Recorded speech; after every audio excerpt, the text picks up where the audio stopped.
మానసిక ఉల్లాసానికి, శారీరక దాఢ్యానికి క్రీడలు ఎంతగానో దోహదపడతాయని ఆర్జీవన్ జీఎం లలిత్ కుమార్ అన్నారు.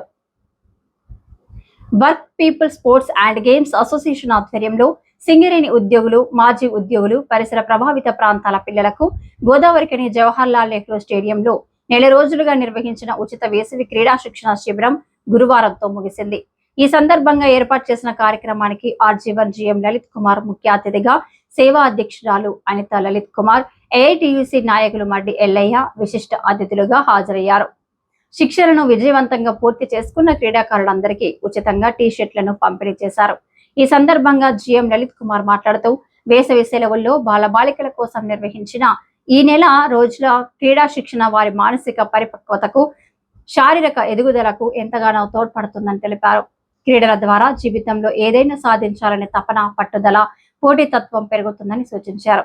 ముఖ్యంగా క్రమశిక్షణ అలవడుతుందని పేర్కొన్నారు. గతంలో వేసవి సెలవుల్లో పిల్లలు ఊర్లకు వెళ్తూ కొత్త విషయాలు నేర్చుకుంటూ సరదాగా గడిపేవారని, కానీ నేటి డిజిటల్ యుగంలో సెల్ ఫోన్లు, టీవీలకే పరిమితం కావడం వల్ల క్రీడలపై ఆసక్తి తగ్గి తమ విలువైన బాల్యాన్ని కోల్పోతున్నారని ఆవేదన వ్యక్తం చేశారు.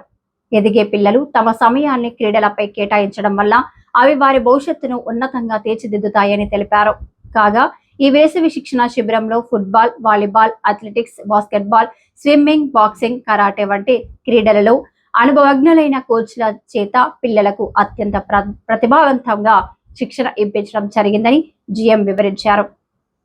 శిక్షణను పూర్తి చేసుకున్న పిల్లలు భవిష్యత్తులో ఉత్తమ క్రీడాకారులుగా ఎదగాలని ఆకాంక్షించారు. అందరికీ నమస్తే. సింగరేణి కాలరీస్ సంస్థ వారు గౌరవ చైర్మన్ శ్రీ బుద్ధప్రకాష్ గారి ఆదేశాల మేరకు ప్రతి సంవత్సరం చేసినట్టుగానే ఈ సింగరేణి యొక్క ఉద్యోగులకు అన్ని ఏరియాలు, సింగరేణిలో ఉన్న 11 ఏరియాలలో కూడా సింగరేణి యొక్క ఎండాకాలం సెలవులు, స్కూళ్లకు సెలవులు ఉన్నాయన్న ఉద్దేశంతో ప్రతి సంవత్సరం ఏం చేస్తామంటే ఉద్యోగుల పిల్లలకు, చుట్టుపక్కల ప్రాంత పిల్లలకు కలిపి కోచింగ్ క్యాంపులు పెట్టడం అనేది ఆనవాయితీగా వస్తున్నది.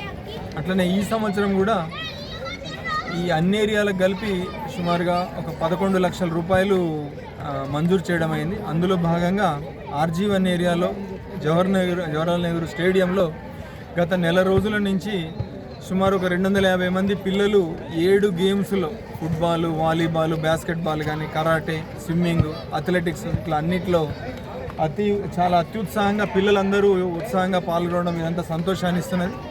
ఇది ఆ పిల్లల యొక్క జీవితంలో ఈ రకమైన ఈ యొక్క వేసవి సెలవుల్ని మంచిగా ఉపయోగించుకొని వాళ్ళకి ముందు కూడా ఇదే స్ఫూర్తితోని దాన్ని వాళ్ళ యొక్క డైలీలో కానీ ఎప్పుడు అవసరమైతే అప్పుడు వాళ్ళు ఆ స్పోర్ట్స్ని వాళ్ళ జీవితంలో భాగం కాను. ఈ రకంగా పిల్లల యొక్క వాళ్ళ యొక్క అభ్యుదయ కోసం ఈ రకంగా సింగరేణి చేస్తున్న ఈ చర్య సత్ఫలితాలను ఇస్తున్నందుకు మాకు సంతోషంగా ఉంది. అందరికీ ఈరోజు ఇది ముగించిన సందర్భంగా ప్రతిభ కల్పించిన వారందరికీ, ఇందులో పార్టిసిపేట్ చేసిన వాళ్ళందరికీ సర్టిఫికేట్లు, టీ-షర్ట్లు అవన్నీ ప్రదానం చేస్తాం. ఈ కార్యక్రమంలో పర్సనల్ మేనేజర్ రవీందర్ రెడ్డి, సేవా joint secretary Perumalla Rajitha, senior PO Hanumantharao, Veerareddy, sports supervisor H Ramesh, sports coordinator Samala Satyanarayana, Neeraja, కోచ్లు మొండయ్య, షబానా, వెంకటేష్, రవితేజ, అనిల్ కుమార్, బాక్సింగ్ నవీన్, వ్యాయామ ఉపాధ్యాయులు తదితరులు పాల్గొన్నారు.